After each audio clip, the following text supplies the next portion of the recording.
Hi guys, this is Delight, also known as Angie. Welcome to my channel.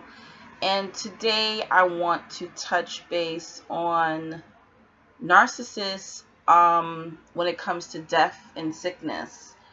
When they experience death, not themselves, but people around them dying, or when they're in a relationship with you, or their friends, with you, and someone dies and their reaction. I'm not doing textbook as usual, as I say.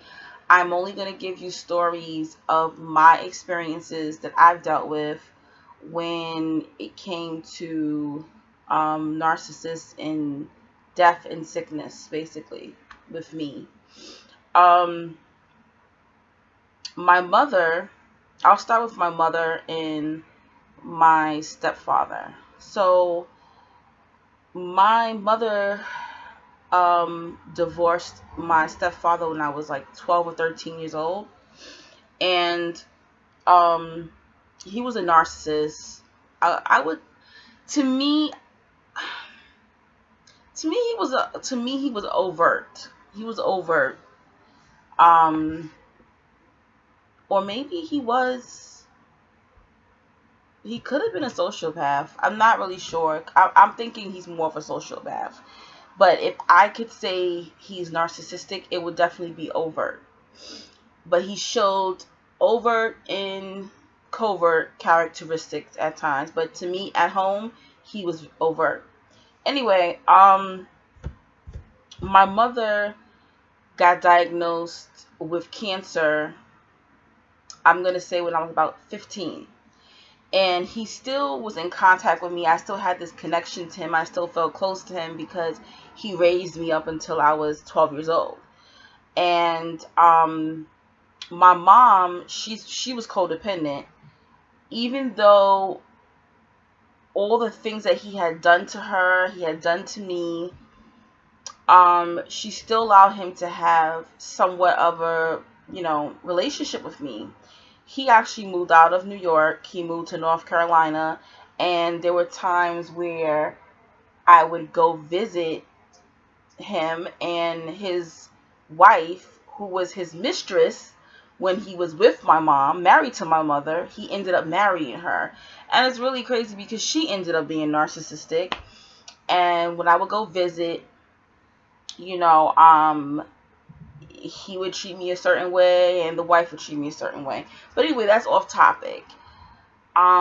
Basically, I guess you could say he couldn't get my mother. He couldn't finish her off, so he was going to finish her off through me, basically.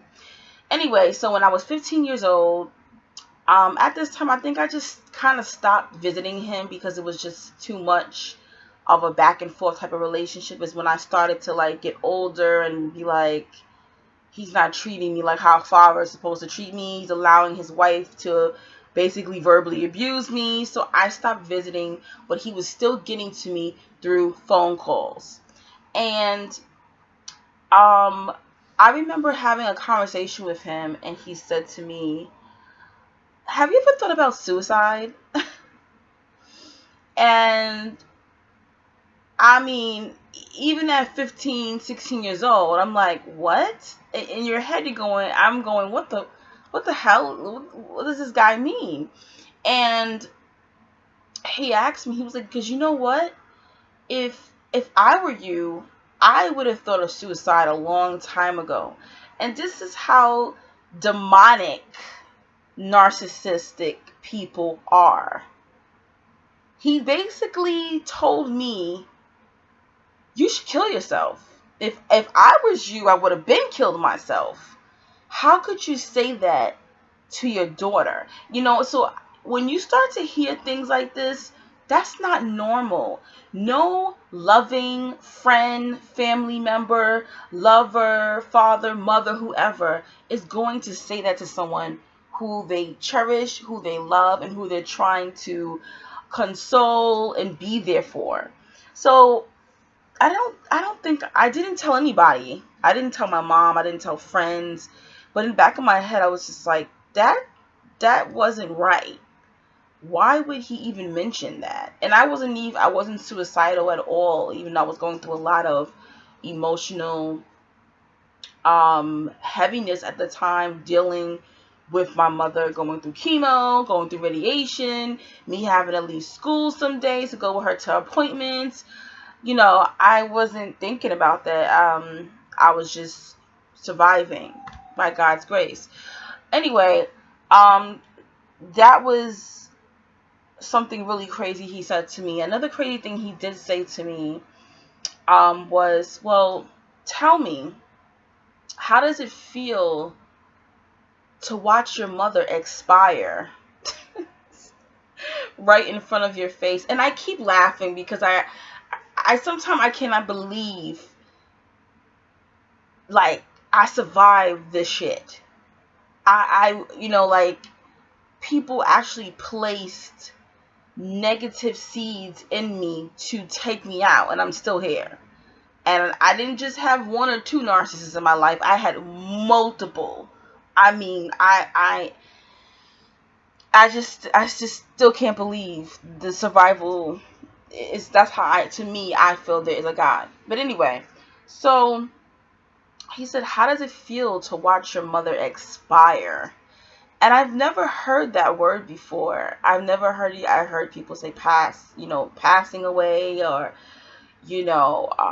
leaving you, or just, more sensitive, comforting words. But he used the word expire. And the only thing I can think about was eggs or milk or something like that. How could you say that to your daughter whose mother is dying, who you were married to her mother? And this was my experience with him when it came to death. It was harsh. It wasn't loving. It was no comforting. Inappropriate things were said to me. He actually came to my mother's funeral.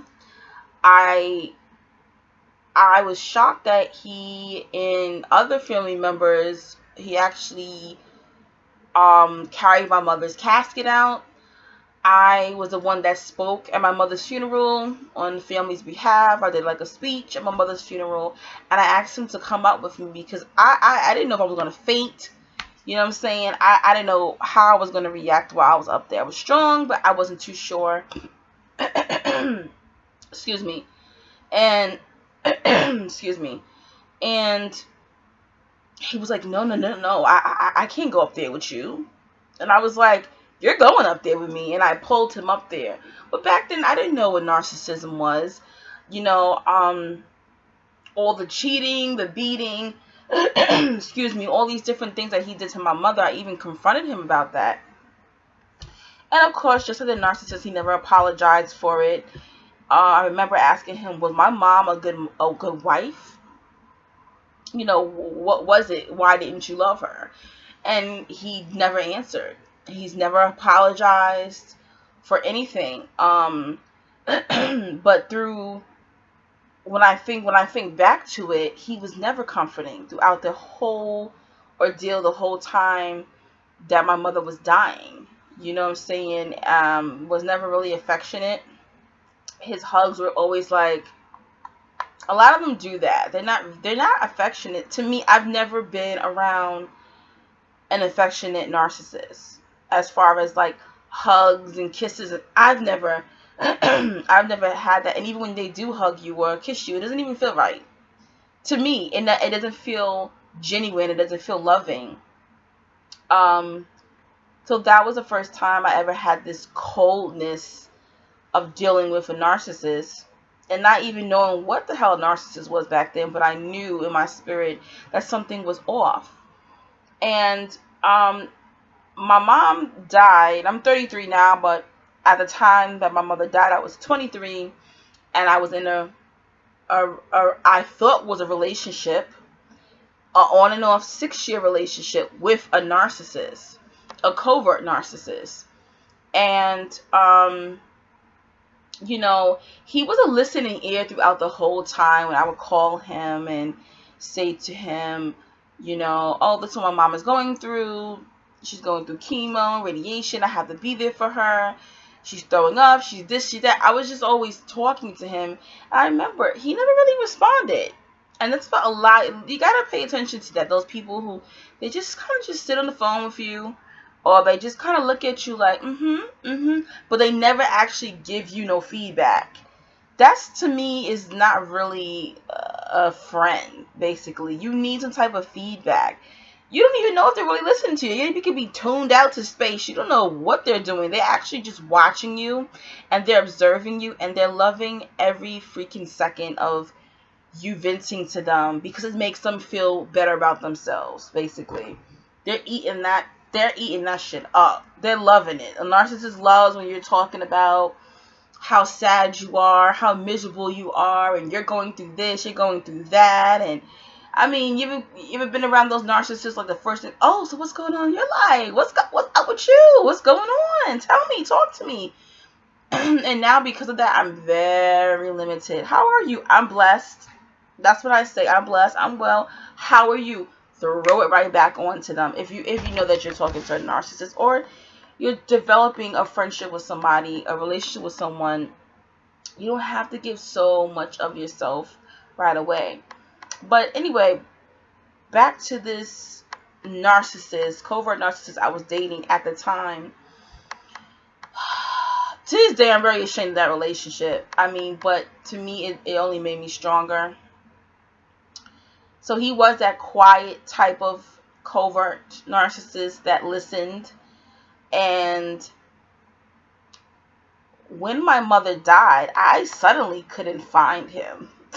Okay. Okay, this man was in my life at the time 5 years. Okay. And it was just really strange. From what I thought, he still lived in his parents' home.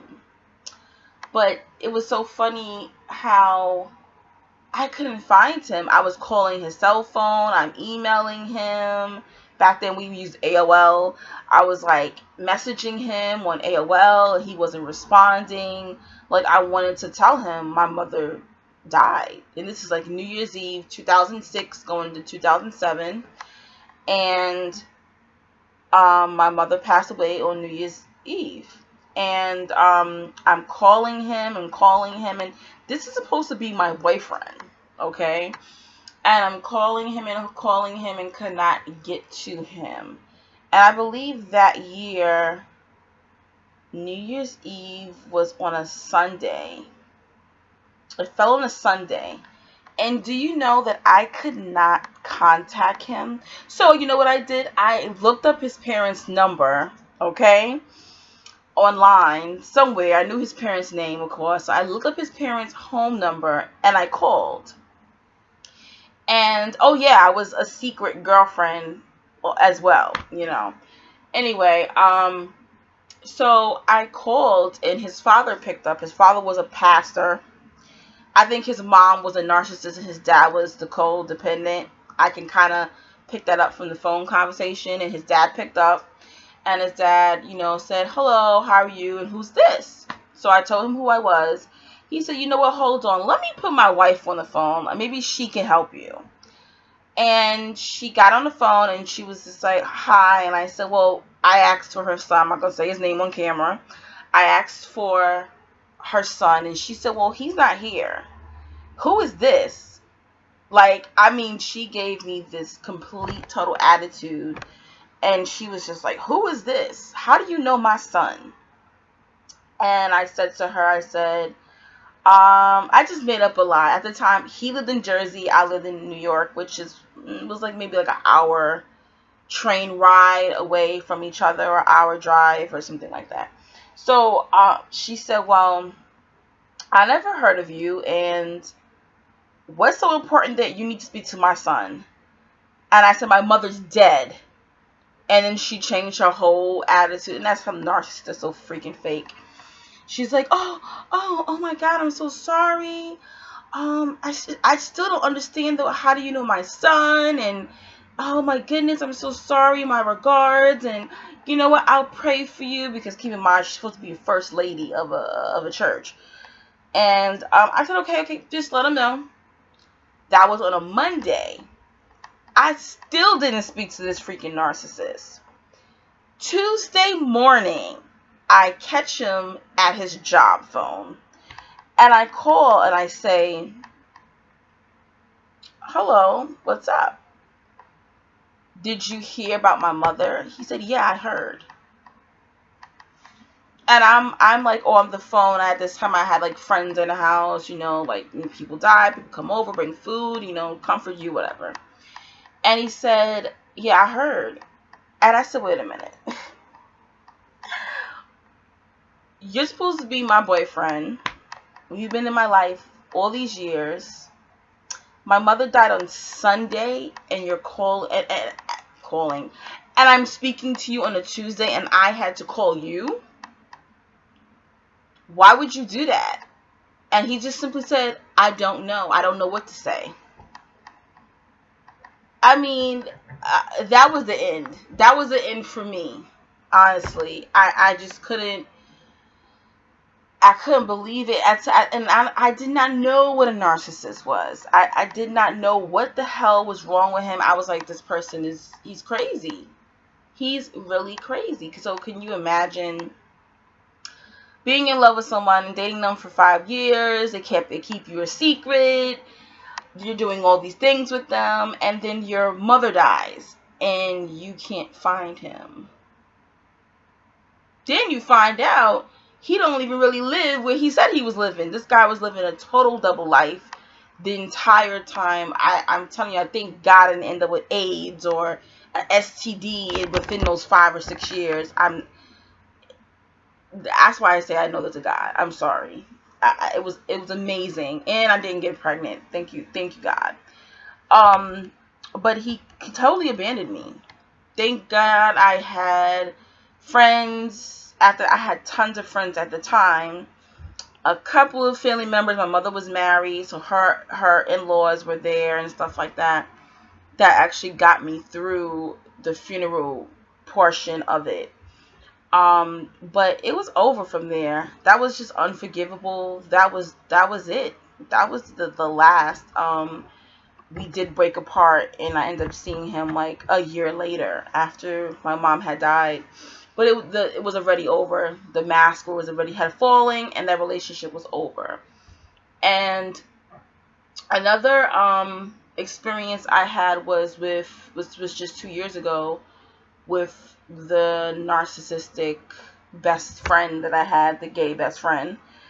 And my grandmother passed away, and my girl was a narcissist as well, so I had a funny relationship with her because she was abusive, but I still had to plan her funeral. I still lived in her home, which is my home now. I still had a lot of business things to do, and I took care of her. She died of cancer. I took care of her in her last days, and I'm going to do a video about that. Having to take care of a narcissist who treated you like shit your whole life until they die. That was probably one of the toughest things I had to do in my life. And I thought taking care of my mother until she died was hard. No, taking care of someone who treated you like shit was worse. I mean, I would do the thing over with my mother versus having to take care of somebody who talked to you like you're a dog in the street. Anyway, I asked the best friend if he wanted to come to the funeral, and I'm such a giving person. I knew that he couldn't afford the plane ticket. I flew him into New York, and he came, and he was of no help at all. Absolutely no help at all. He wasn't comforting. He was distant. He wasn't loving. He even ended up like leaving me in the house and going to party, and he took my house keys and didn't return for like a day or two, while he's here in New York supposedly trying to help me situate the house and situate business after my grandmother had passed away. He was absolutely no help at all. He was a complete asshole. And still forgave him like an idiot. Then a year later, his brother commits suicide, and oh, everything is about him.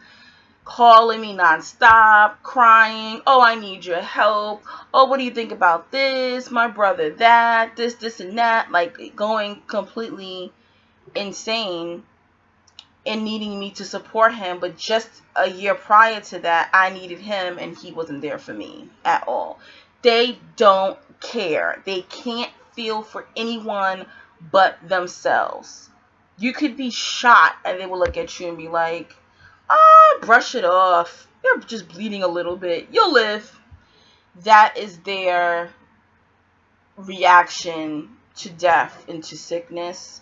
But I find that some narcissists are obsessed with death and obsessed with sickness. My narcissistic grandmother was obsessed with death. I mean, going to a funeral was like going to the amusement park for her. That's all she talked about was death. Oh, so-and-so died. Did you hear about so-and-so died? And I thought maybe it was like a southern old thing. No. This woman was just obsessed. And I heard that she was always this way. As soon as someone got sick, she was running to the nursing homes, running to the hospitals. And I really think she got off. You know how people masturbate to porn? I think she masturbated to people being sick. I really think so. My narcissistic godmother was the same way, always running to nursing homes, always talking about death and sickness, just obsessive. I have had a covert narcissistic female friend. When I had surgery last year, she was just like, oh, please let me come to the hospital. I need to see you. And I was just like, no, I don't want anyone coming to the hospital to see me at all. And it was like, she was just she would not take no for answer. But I did not allow her to come up there. She was just so obsessed and so pushy about seeing me in my sickness and not respecting the fact that I did not want to be around anybody. And I think she really got off on that as well. A lot of them are like that. I mean, don't always think someone who's like, oh, can I come help you? Can I do this? No, it's because they want to watch you in pain. They get off of it. They're gonna get off you puking and being in pain and just being down, period. They feed off that shit. They love it. They want to see you miserable. They want to see people dying. And it's disgusting. And you're thinking, oh, they're being so supportive. No, they're getting off is watching you being sick, watching you die slowly. And I've never had a narcissist comfort me. I've never had a narcissist made me feel better when I was sick. Or comfort me when someone died. It doesn't happen. They do not have it in them to do it. They don't have empathy. They don't have sympathy. They don't have a caring bone. I've never even had one be able to fake it. I mean, they either disappear when someone dies, or they'll be around you and it's just like they're probably just staring at the dead body, like getting off of that. Or they want to hear the moans and cries of people around mourning the person that died. That's it. I don't know about you. I've never had any other experiences, and this is something that I pay attention to. And the reason why I think people don't really consider narcissism is because some people say, well, some people never, experienced death before. Everybody responds differently to death, but I'm sorry, even someone who's never experienced death will show a little bit of compassion. So watch out for those signs with people who just basically act like they don't care about you, who's saying those very inappropriate things to you, who's not being comforting at all. But I'm going to continue to talk about this more in other videos, in a breakdown. I just wanted to just crash a lot in. I'm 25 minutes and that's really long, but hopefully this video was helpful for you. Peace and blessings, and I'll speak to you soon.